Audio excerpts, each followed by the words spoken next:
welcome back to the channel. Hope you guys are having a great day. I wanted to do a quick unboxing and also a review, as well as some example photos of the Godox AD200. Here we go. All right, guys, so there's a first disclaimer. I've been using this flash for a very long time now, but one of my flashes actually two of my flashes recently died, but they have definitely done due service, basically because I've been using it for at least, I think, 4, maybe 5 years. I've been using these flashes for, and they're very durable. When it comes down to using them in the rain, they have been, unstoppable. So before I continue rambling on, let's get straight into the unboxing. All right, so here's the box right here. I'm just gonna open up. Oh, I never needed a knife, so let me put it back down. And as you open the box, you're greeted with the small manual of different flashes that they offer. Okay, so I'm going to put that to the side, and then you have your instruction manual. And the instruction manual, come in different languages and show you how to go through and set up your flash. We won't be doing that today. I just want to go straight into the unboxing. So here we have, there's nothing more inside the box, so I'll put that to the side. And here we have the Godox. It's a very good hard case. I can definitely vouch for that because I have 4 now, because I've gone through 2 of them which have died. But I can guarantee that anybody who uses these flash have no complaints in terms of what it can do in the field, because like I told you guys in many videos, I'm a wedding photographer.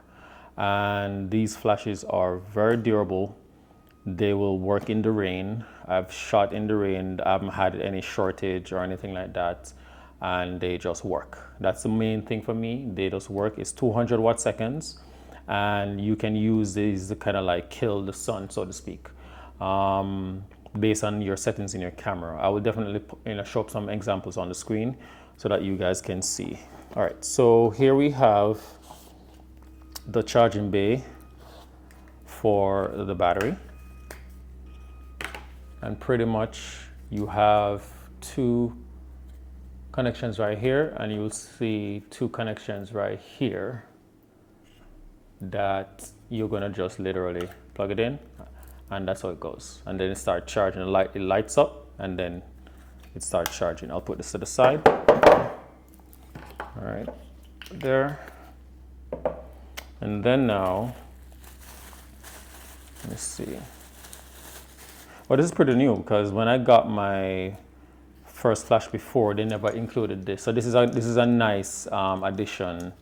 So this is a umbrella stand, and you can actually put the flash or screw it onto. I'll definitely show that in a little bit.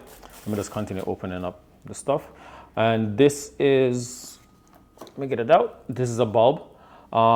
Pretty much what I normally use this for is when you're going to be using it within a softbox.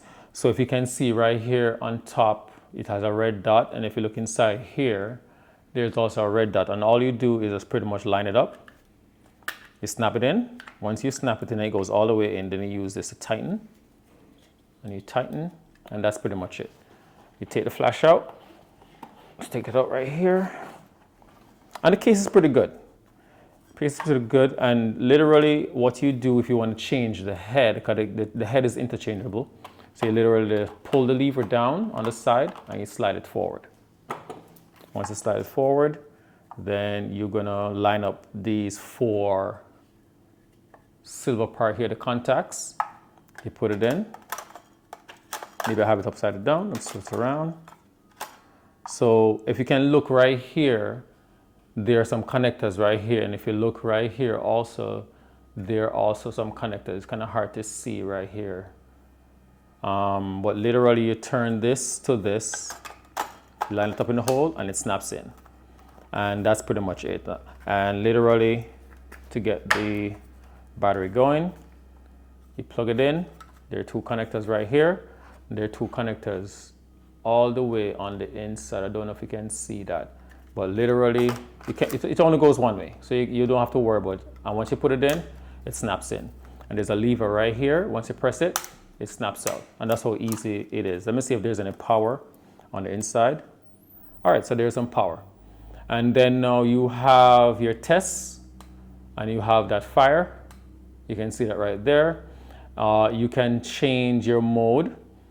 You can actually shoot TTL, but I've never shot in TTL before. So I'm someone who shoots everything manual. And you can also turn on the bulb. If this head was on there, let me just take this off. Let me turn it off first. It's always a good idea, guys, just as a safety precaution, always turn the power off before you actually interchange each head. All right. And let's put this on, turn this around like so.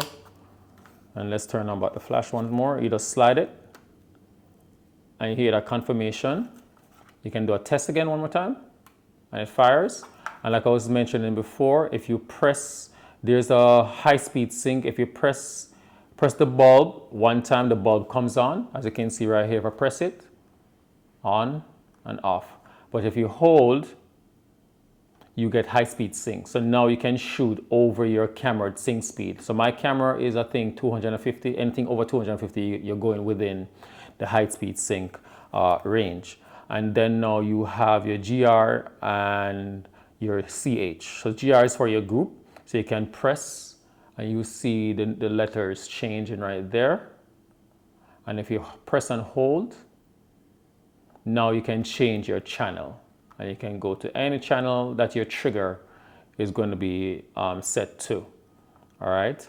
What else? When you hold down your mode and your H, you can do a reset. So what this does, it resets it back to factory.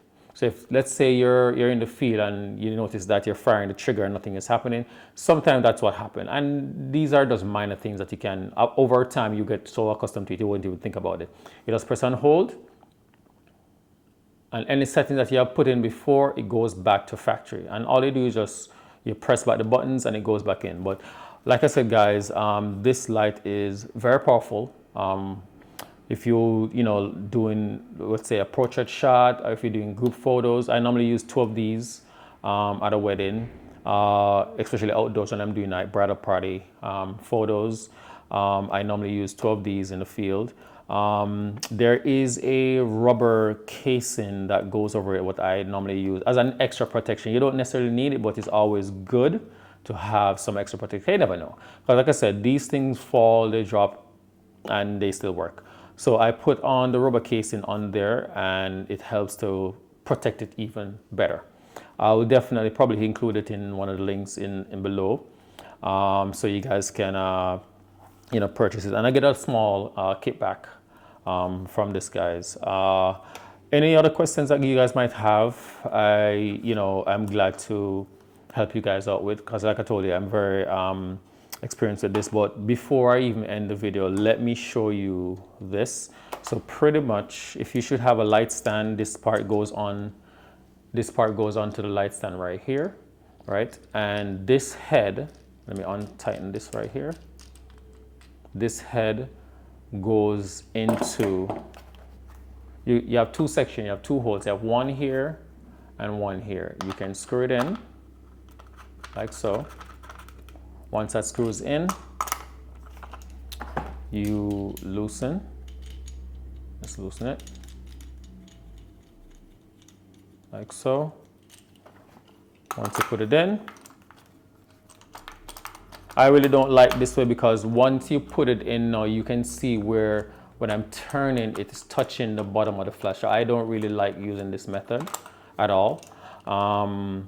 So usually what most guys will normally do is that they will have this on the inside. Then they go ahead, let me just bring it up a little bit higher. Then they go ahead and they will tighten, right? Then what they do is they will do this. and tighten it. I'm not really a fan of this method. There's another attachment that can be used where you can actually slide your flash on the inside of it, and it comes with a Bowens mount connection. I'll probably put it up somewhere on the screen, either my left or my right, so you guys can see exactly what I'm talking about. I rather that method more because I tend to see a lot of times in the field where if this actually falls, this part here will break off on the inside of the screw mount right here. And that is normally a no-no for me.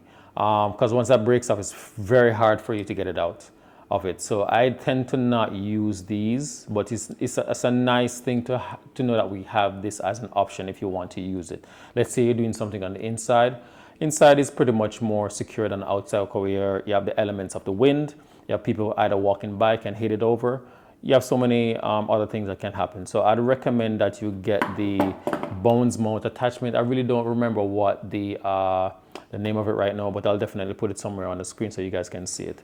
And so guys, I hope you guys really enjoyed it, and stay tuned for some sample pictures that I promise you guys that I've actually used the flash, not this particular flash, but the same exact flash before this new one here.